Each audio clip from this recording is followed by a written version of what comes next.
வணக்கம் எல்லாருக்கும் வணக்கம். கசகல பைரவி பைரவராப்பணம் சரணம் ஜெகன்மாதா புவனேஸ்வரி தரு சரணம் கசி தேவகுல பண்டார வேதாச்சாரியா தற்பாரமாப்பணம் சரணம் காசிய தேவகிரி தோதிரு கனராமநகரி தற்பாரமாப்பணம் சரணம் பரபம்ம சிறுவம் வீரேஸ்வரி நரரி பாபாஜி திருப்படி அப்பணம் சரணம் ஓம் ஸ்ரீ கால பைரவாய கடாசம் ஓம் ஐம் சௌனோ வைரேஸ்வரி ஓம் கிரீம் யோகோபேஷபட்சம் சங்குரு பைரவாய மங்கலம் ஓம் ஸ்ரீம் கிருமை ஜெகன்மாதா பிதா பரபம்ம சிறுவம் வேத பைரவம் திருவடி அப்பணம் சரணமங்கிரி நம சிவாய பைரவ சிவம் திதி விஷ்ணு ததாவாரா நட்சத்திர விஷ்ணு ரேவசா யோக சகரணம் ஸ்ரீ விஷ்ணுமாய ஜெகத்குரு குருவர்மா குரு விஷ்ணு குருதேவோ மகேஸ்வரா குரு சாச்சார் பரபிரம்மா தஸ்மை ஸ்ரீ குருவே நமோ நம. ஜெயந்தி மங்களா மந்திரகாளி பத்ரகாளி கபாலி துர்கா சமா சிவராத்திரி சுவஹா சதா நமஸ்துதே மகாதேவீஷ வித்மஹே விஷ்ணுமத்ய தீமஹே தனுலட்சுமி பிரச்சோதயாத் ஓம் சோனத்வஜா வித்மஹே சோலாஷ்டாய தீமஹே தன்னோ பைரவ பிரச்சோதயாத். இன்னைக்கு தேதி வந்து 29ஆம் தேதி 12 2/2 வருஷம் முடிய போகுது. திங்கட்கிழமை அன்று 12:30 மணி போல் ஒரு ஜெகன்மாதா யோகமாய ஸ்ரீ புவனேஸ்வரி தேவி காசிகால பைரவி பைரவடி ஆன்மீக தகவல். நான் எங்கேருந்து பேசுகிறேன்னா கேல் சென்டர் கீழே மெய் பேங்க் முன்னுக்குன்னு தான் நான் பேசுகிறேன். ஏன்னா நான் எங்கே பேசுகிறேன் அடிக்கடி சொன்னதே இல்லை. கேலில் மலேசியா நாட்டில் கேல் சென்டர் நடுவில் மெய் பேங்க் முன்னுக்கு தான் நின்று நான் பேசுகிறேன். முக்கியமான ஒரு வேலையை வந்தேன். அதனால் நாங்கள் வந்து இப்போ தான் மகா காலபெரியாகும் 14ஆம் தேதி 12ஆம் மாதம் 2025 ஞாயிற்றுக்கிழமை அன்றைக்கி நாங்கள் முடிவு ஏற்பட்டது. சாம்பல் ஆஸ்தி சாம்பல் வந்து நாங்கள் எடுக்க போகிறோம். 3ஆம் தேதி வருகின்ற 3ஆம் தேதி 1ஆம் மாதம் சனிக்கிழமை கண்டிப்பாக கோயில் நிர்வாகத்து ஆதரவோட நம்ம செல்வி அம்மா தான் அதுக்கு பொறுப்புதாரி. அவர் வீட்டுக்கார ஐயா வந்து சிவகுமார் ஐயா, ஒரு கோயில் செக்ரட்டரி. அவர் ஆலோசனைப்படி 2வது தலைவர் மோகனகுமார், நினைக்கிறேன் தப்பாஞ்ச மணிங்கள் மோகனகுமார், அப்புறம் சாமி ஐயா ரொம்ப முக்கியமான ரொம்ப தொண்டு அவர் எங்களுக்கு.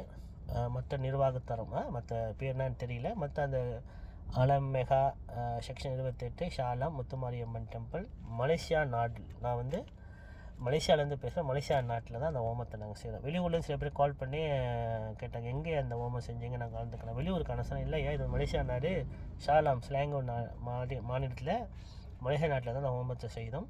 எங்கேயாச்சும் இங்கே வெளியூர் இல்லை, இது மலேசியா நாட்டில் தான் நாங்கள் வருஷம் செய்வோம். ஆனால் இந்த ஆண்டு இங்கே செய்தோம்.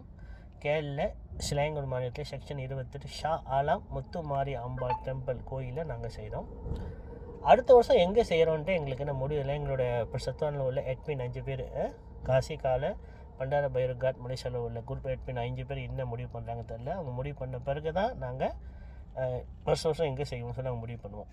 இப்போ கண்டிப்பாக நாங்கள் அப்டேட் பண்ணுவோம். அப்பப்போ நாங்கள் செய்கிற ஹோமம், அப்பப்போ நான் செய்கிற இதெல்லாம் நான் உங்களுக்கு ஃபேஸ்புக்கில் யூடியூப்பில் மற்ற புலனத்தில் பைரவ சிவஸ்ரீ ரவி குருக்கள் புலனத்தில் கண்டிப்பாக நான் இதை பற்றி நான் அப்டேட் பண்ணிட்டே இருப்பேன். அதனால் இந்த வருஷம் கலந்துக்க முடியாத பொருள் அடுத்த வருஷம் கண்டிப்பாக கலந்துக்குவேன். கிரி நம சிவாய பைரவ சிவம்.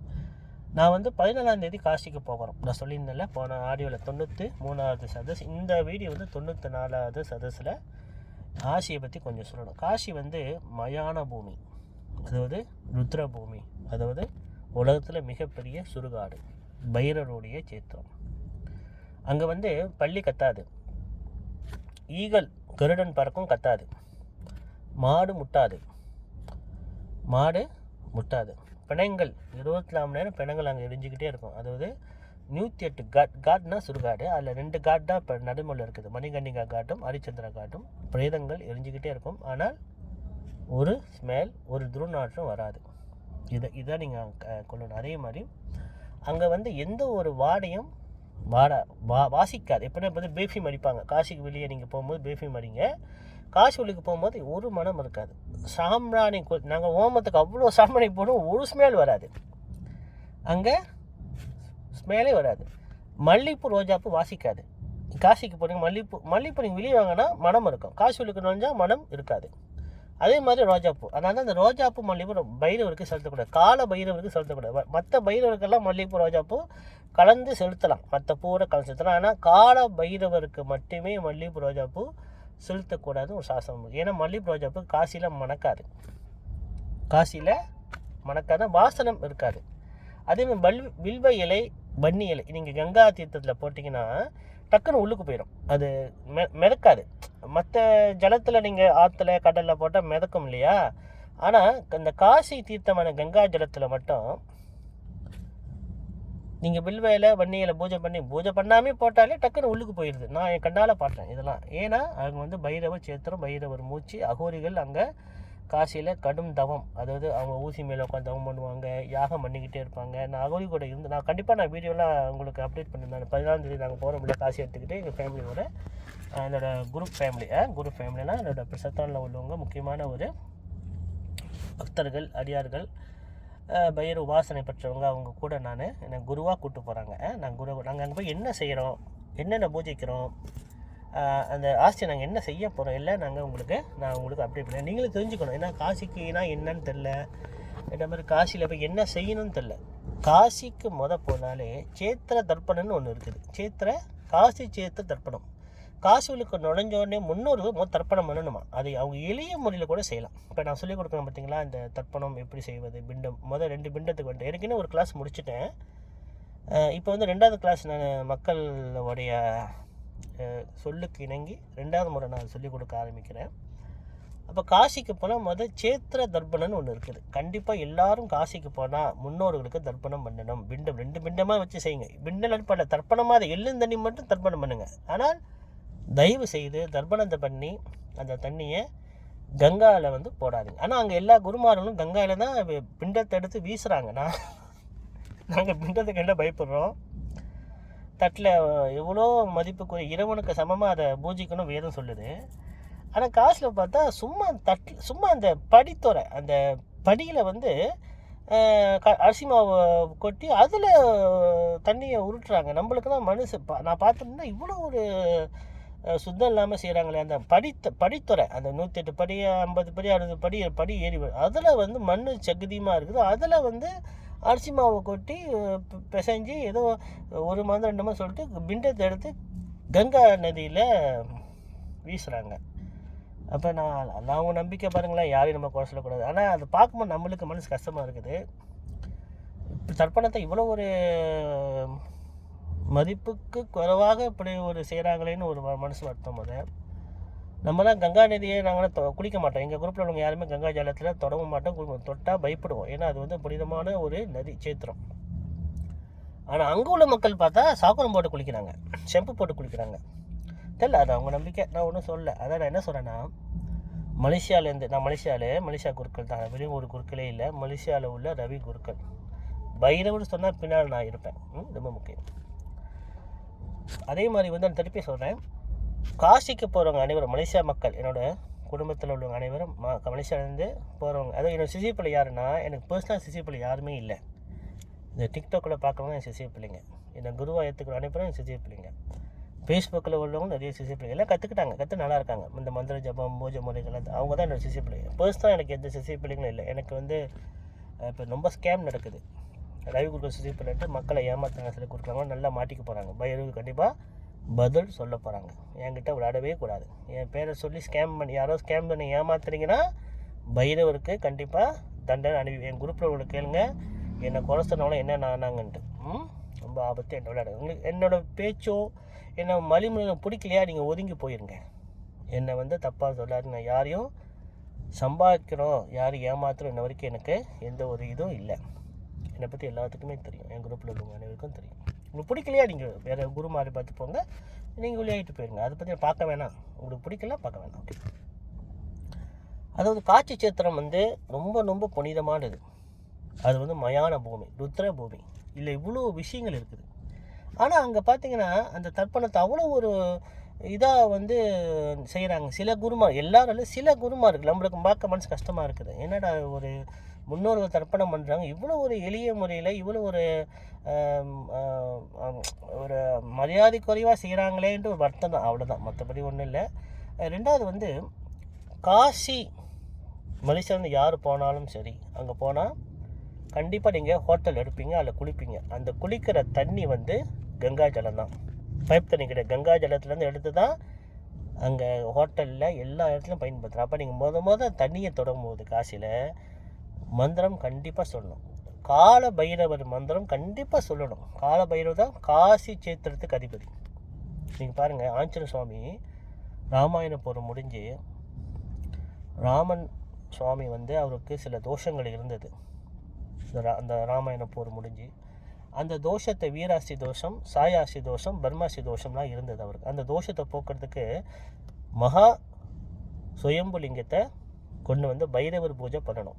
இங்கே ராமேஸ்வரத்தில் செய்தாதான் அந்த தோஷம் போகும் சொல்லி ரிஷிகள் சொல்லுக்கு இணங்கி அனுமான் சாமி போய் பறந்து போய் ஆத்மலிங்கத்தை எடுக்க போகும்போது பைரவரை தரிசனம் பண்ணாமல் பைரவரை அனுமதி இல்லாமல் ஆத்மலிங்கத்தை அங்கே எடுக்க முடியல. இது எல்லாத்துக்கும் தெரியும். அதனால தான் வந்து அங்கே பள்ளி கத்தாது கருடன் கத்தாதுன்ட்டு அகத்தியர், அதாவது ஆதி காலபைரவர் விட்ட சாபம். என்னுடைய சேத்திரத்தில் ஹனுமானுக்கு உதவி செய்த பள்ளியும் கருட பகவானும் கட்டக்கூடாது அப்படின்னு ஒரு சாபம் இருக்குது. இன்ன வரைக்கும் பள்ளி கத்தாது, அங்கே கருடன் வந்தாலும் கத்தாது. நீங்கள் பார்த்து நல்லா கவனிங்க, வந்து பாருங்கள். காசியில் எல்லா இந்துக்களும் ஒரு நாள் காசிக்கு போக தான் ஆகணும். போயிட்டு வாங்க, பைரவரை நல்லா கும்பிடுங்க, ஜெபம் பண்ணுங்க. பைரவனை கண்டிப்பாக அழைப்பு கொடுப்பேன். எனக்கு தெரிஞ்சு சத்தியமாக உண்மையான சம்பவம் நடந்தது. என் கூட 2018 நினைக்கிறேன், ஆடியோ காமிக்கிறேன். என் கூட 15 பேர் போனாங்க. அதில் 3 பேர் பைரவழி பாட்டில் சேர்ந்தவங்க. இந்த 3 பேர், இந்த 15 பேரும் எல்லா சுவாமி கோயிலுக்கும் வந்தாங்க. விஸ்வநாதர் கோயில், இது வாராகி கோயில், துண்டி கணபதி கோயில், சத்யநாராயண, எல்லா கோயிலுக்கும் வந்தாங்க. ஏன்னா அந்த காசியில் எங்கே பார்த்தாலும் கோயில் தானே. ஆனால் பைரவர் கோயிலுக்கும் நுழைய முடியல. அவங்க 3 பேர் தான் என் கூட வந்தாங்க, நானே இன்னும் 2 பேர். மற்றவங்க எல்லாரும் காலபைரவர் கோயில் சுற்றி வராங்க தவிர காலபைரவர் கோயில் உள்ளுக்கு நுழைய முடியவே முடியல. இது சத்தியமான உண்மை. ஏன்னா பைரவர் அருள் இல்லாமல் காசி உள்ளுக்கு நுழைஞ்சாலும் பைரவர் தரிசனம் பண்ண முடியாது. இது சத்தியமான உண்மை. அதனால் காசிக்கு நான் போக முடியும்னு வருத்தப்படுறவங்க அனைவரும், வயசான இந்த தாய் தந்தை, இந்த புலனத்தை டீ புலனத்தை பார்க்குறவங்க, என்னோட தந்தைகள், தாய்கள், தாய்மார்கள், தாய்மாரை எப்பயும் மகாலட்சுமி அம்சம் தானே சொல்லுவேன். அவங்க அனைவரும் இந்த ஆடியோ கேட்டு வருத்தப்படாதீங்க. பைரவர் கும்பிடுங்க. கண்டிப்பாக ஒரு நாள் உங்களை காசிக்கு பைரவர் அழைச்சிட்டு போவார். இன்ன வரைக்கும் நான் வந்து எத்தனையோ முறை காசிக்கு போயிருக்கேன். நான் செலவு பண்ணி போனதே இல்லை, உங்களுக்கு தெரியுமா? சத்தியமாக சொல்கிறேன். என்னோடய சிஷியர்கள், என் பக்தர்கள், ஐயா குருவா என் கூட வாங்க, எனக்கு ஹோமம் செய்யுங்க சொல்லி அவங்க செலவு பண்ணி கூப்பிட்டு போயிட்டு வந்தோடனே லைஃப் மாறிடுது. போய் சொல்ல இதை பார்க்குற அனைவரும் இந்த டிக்டாக்கை பார்த்துட்டு தான் இருப்பாங்க, இதை பார்க்குறவங்க. ஏன்னா பைரவர் அருள் என்கிட்ட ஒன்றும் இல்லை. பைரவர் சித்தம், பைரவர் நம்மளுக்கு சித்தம். அதே மாதிரி காசிக்கு போகிறவங்க ஹோட்டல் எடுத்து தண்ணி நீங்கள் தொடரும்போது கண்டிப்பாக காலபைரவ மந்திரத்தை சொல்லணும். ஓம் சோனத்வஜாய் வித்மஹே சூலஹஸ்தாய் தீமஹே தன்னோ பைரவ பூஜை. இது குடும்பத்தில் சொல்லுவாங்க. காலாய் வித்மஹே கால தீர்த்தாய் தீமஹே தன்னோ கால பைரவர் பூஜை. இது கண்டிப்பாக காசியில் நிறைய வாட்டி சொல்லணும். இதுதான் கால பைரவ சித்திரம். தொட்டு ஓம் நம சிவாய நாரண்ணாய தச தோசஹராய கங்காய சுவாகான்னு சொல்லி தான் அந்த ஜலத்தை அந்த உள்ளங்கையில் எடுத்து இந்த மந்திரம் சொல்லி தான் உச்சந்தலையில் வச்சுட்டு தான் குளிக்கணும். இது ரொம்ப முக்கியம். ஏன்னா காசியில் நீங்கள் போயிட்டு கங்கா ஜலத்தில் போயிட்டு அங்கே குளிப்பதும் அங்கே ஹோட்டலில் குளிக்கிற தண்ணி ஒன்று தான். 2 தண்ணி ஒன்று. நீங்கள் ஹோட்டலில் குளித்தாலே அங்கே கங்கா ஜலத்தில் குளித்தது ஐதீகம் அங்கே வந்துடும். அங்கே பாருங்கள், அண்ணா பாபா அடிக்கிறார். இவர் தான் காசிலேருந்து எனக்கு அடிக்க அண்ணா பாபா. நான் இப்போ இவர் அண்ணா பாபா இவர் பேச முடியல, எனக்கு அடிக்கிறார். ஏன்னா நாங்கள் 14ஆம் தேதி போகிறோம். இவர் வந்து எனக்கு ஒரு வகையில் குரு தான். காசியில் அகோரி மார்க்கில் சேர்ந்தவர். நல்லா பாருங்கள், நல்லா காசி பற்றி பேசும்போது எனக்கு கால் பண்ணுறாரு. ஏன்னா நான் 14ஆம் தேதி நாங்கள் போகிறோம் இல்லையா, அப்போ அவர் அங்கே இருப்பார் எங்கள் கூட.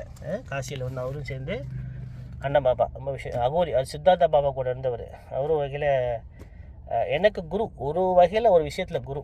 இந்த மாந்திரிக விஷயத்துலையும் எச்சனி வசியம் சொல்லி இந்த மாதிரி பூஜையில் அவர் எனக்கு சில விஷயம் சொன்னார்.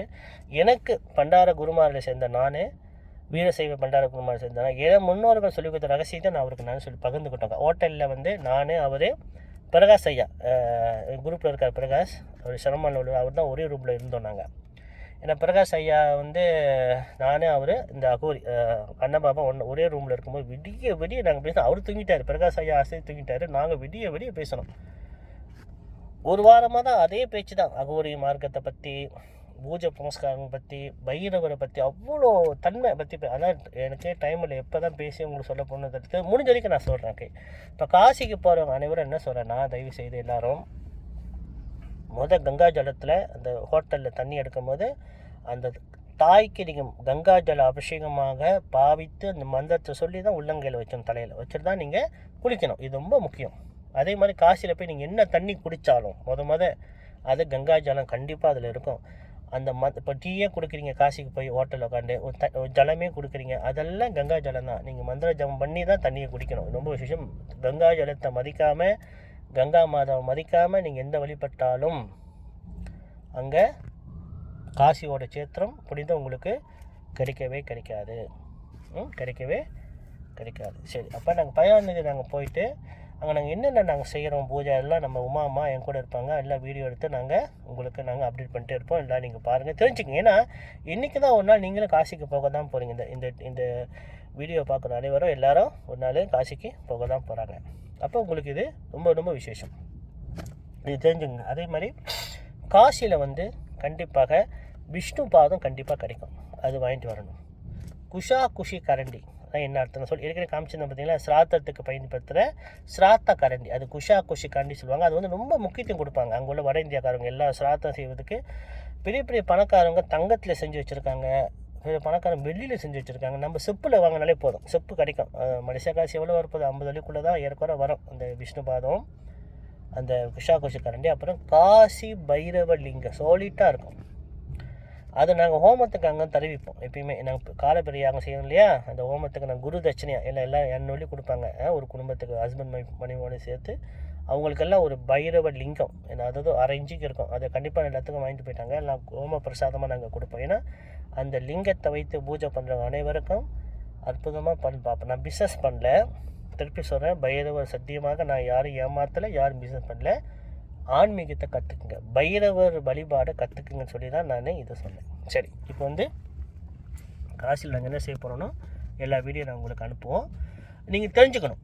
ஏன்னா ஒரு விஷயத்தை தெரிஞ்சுக்கிட்டால் தான் அடுத்து நீங்கள் சரிவர செய்வீங்க இல்லையா, அதுதான் நான் சொல்கிறேன். ரெண்டாவது ஒரு 3 நாள் முன்னுக்கு ஆடியோவில் கருப்பல் வெள்ளல் மட்டும் வச்சு ஓம் கிரி நம சிவாய பைரவ சிவம், கருப்பல் வெள்ளல் மட்டும் வச்சு தர்ப்பணம் செய்கிற மந்திரத்தை நான் சொன்னேன், காயத்ரி மந்திரம். அப்புறம் 2 பிண்டத்தோட மந்திரம். இந்த பிண்டத்தை பிடிப்பது உப்பு சேர்க்கக்கூடாது, விதி. 2வது ஏலக்காய் சேர்க்கக்கூடாது. 3வது கடலை எண்ணெய் பயன்படுத்தக்கூடாது. கச்சாத்தானா சொல்லுவாங்க இல்லையா மலேசியாவில், அந்த எண்ணெய் எதுக்கு பயன்படுத்துன்னா, இப்போ வீட்டில் துஷ்ட சக்தி பூந்துருச்சு, இந்த மாதிரி பேய்கள் ஒரு பூந்துருச்சு, தூங்க முடியல அமுக்குதுன்னு சொன்னால், காலபெரியாக அந்த வீட்டில் செய்யும் போது எருமை நெய்யும் சித்தாமனுக்கு நெய்யும் இல்லை ஆமனுக்கு நெய் தான் விளக்கெண்ணெய், இந்த எண்ணெயும் கடலை எண்ணெய் 3 எண்ணெய் கலந்து அந்த யாகத்தை செய்யணும். அப்போ தான் அந்த பேய் மரணம் ஆகும். அது மரண சம்பளம் சொல்லுவாங்க. ஒருத்தனை சாவடிப்பது, பேயை நம்ம சாவடிக்கலாம். நம்ம அந்த ஹோமம் பண்ண அந்த ஜலத்தை 3 எண்ணெய் கலந்து அந்த மந்திரத்தை சொல்லி யாகம் பண்ணாலும் பேய் பிச்சுட்டு ஓடிடும். ஏன்னா அங்கே நின்று அதுக்கு மரணம் சம்பவிக்கும் இல்லையா, அதனால் மரண சம்பந்தம் ஹோமத்துக்கு இந்த 3 எண்ணெய் கலக்கணும். அது என்ன சொன்ன பார்த்தீங்களா, அதாவது விளக்கெண்ணெய், கச்சாந்தானா சொல்லப்படுற கடல் எண்ணெய், அப்புறம்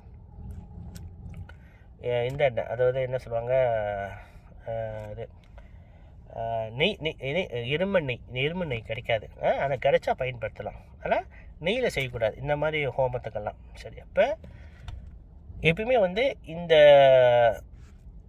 கடல் எண்ணெய் பிண்டத்துக்கு பயன்படுத்தக்கூடாது, பிண்டத்தை பிடிப்பதுக்கு.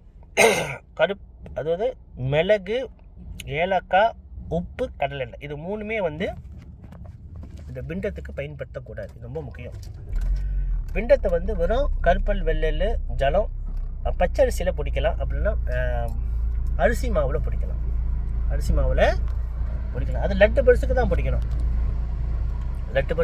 இது அந்த பிண்டத்தை பிடிக்கணும். பிடிச்சிட்டு 2 பிண்டம் தான் சொல்லி கொடுத்தேன். இப்போ நான் என்ன சொல்ல போகிறேன்னா, இந்த 94வது சதஸில் ஸ்துதி தமிழில் உள்ள, அதாவது பிரார்த்தனை மந்திரம். என்ன மந்திரம்னா ஓம்.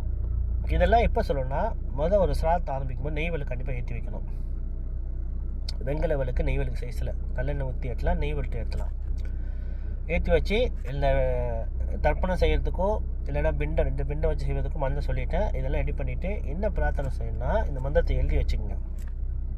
ஓம் விண்ணில் இருக்கும் முன்னோரே, மண்ணில் நிற்கும் நீவீர், என்னால் இடப்படும் எல்சாத பிண்டமும் திலா தர்ப்பணமும் தங்களுக்கு சேர்ந்திட வேண்டும்.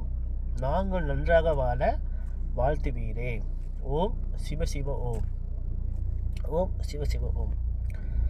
இது ஸ்துதி தியானம் சொல்லுவாங்க சமஸ்கிருதத்தில். அப்புறம் மெய்யின் விளங்கும் ஜோதியே, மெய் உணர்ந்து மேல் நீத்தார், மனம் குளிர எள் நீர் ஏற்று மனம் குடிவீரே, மனம் குருவீரே மனம் குருவீரே. ஓம் சுதாதேவி நமஸ்தர்ப்பயாமி. இது ரெண்டாவது. இது நீத்தார் நினைவோடு நெடுங்கிடவாய் நாம் அளிக்கும் நீத்தார் எள்ளுடன் நுனில் தற்பை யாவுமாய் மூத்தார் துடிப்பாரி மூலுவரை நாம் பணிவோமே. ஓம் சுதாதேவி நம தற்பயாமி. 3 மந்திரம் நான் சொல்லியிருக்கேன். எல்லாம் தமிழ் மந்திரம், சுத்தமான தமிழ். இல்லை எந்த மந்திரம் சொன்னாலும் சரி, அது 3 முறை சொல்லலாம். நேரம் இருந்தால் 9 முறை சொல்லலாம், இல்லை 20 முறை சொல்லலாம். சொல்லுங்கள், தர்ப்பணங்கள் செய்து பாருங்கள், உங்களுக்கு வித்தியாசம் தெரியும். கண்டிப்பாக தர்ப்பணம் எல்லாருமே செய்யணும். இது ஸ்துதி தியானம். அதன் பின் அடுத்த நான் 95வது சதஸில் வீடியோவில் நான் இந்த 5 பிண்டத்தோட மந்திரத்தை நான் கண்டிப்பாக நான் சொல்கிறேன். அதையும் நீங்கள் கற்றுக்கணும். ஒன்று ஒன்றா கற்றுட்டு கற்றுக்க முடியாதுன்னு சொல்லாதீங்க. எல்லா தமிழர்களாலையும் மந்திரங்கள் சொல்ல முடியும். மற்றக்காரங்க தாய்லாந்துக்காரங்க யாகம் பண்ணுறாங்க, சமஸ்கிருத மந்திரம் படித்து. காசில் போய் பார்த்தா வெள்ளைக்காரன் ருத்ர பாராயணம் பண்ணுறாங்க சமஸ்கிருதத்தில். காசில் அவங்க இந்துவாக போகிறாங்க, நம்ம தான் கிறிஸ்துவ, நம்ம தான் மற்ற மதத்துக்காரங்க மாற போகிறோம் போல தெரியல. அப்படி இருக்காதீங்க. எல்லாரும் மந்திர ஜபம் பண்ணணும். ஒரு மந்திரத்தை 10 முறை தப்பாக சொன்னால் கூட திருப்பி நீங்கள் அதை ஒரு முறை சரியாக சொல்லிடுவீங்க. அப்போ உங்களுக்கு மனப்பாடமாக ஆயிரும். அதாவது தயவுசெய்து இது தியானம். அடுத்தது ஒரு பிண்டத்தோட மந்திரத்தை 5 பிண்டத்தை 2 பிண்டம் நான் சொல்லிட்டேன் மந்திரம் போன சதஸில். 93, 94வது சதஸில் 92, 93 தடை. இது 94வது சதஸ். இதை நீங்கள் தியானம் கற்றுக்கணும். இது பிரார்த்தனை மந்திரம். எல்லாம் தமிழ் மந்திரம் தான். அதாவது தமிழில் மந்திரம் சொல்ல முடியாதா, தமிழில் மந்திரம் சொல்ல முடியாதுன்னு சொல்கிறவங்க அனைவரும் ஒரு தேவாரம் கூட தெரியாது. தேவாரம் எல்லாம் தமிழில் தானே இருக்குது. அது தமிழ் வேதம். அது கூட சொல்ல தெரியல. தமிழை பற்றி பெருமையாக பேசுகிறோம், தமிழில் உள்ள தேவாரத்தை கூட தெரிஞ்சுக்க வச்சுக்க மாட்டாங்க. சரி, பரவாயில்ல, இருக்கட்டும். காசிகால பைரவி பைரவர் அப்படம் சரணம் ஜெகன்மாதா புவனேஸ்வரி திருநோங்கிரி ரமேஸ்வாய பைரவசிவம். நீ தேதி 29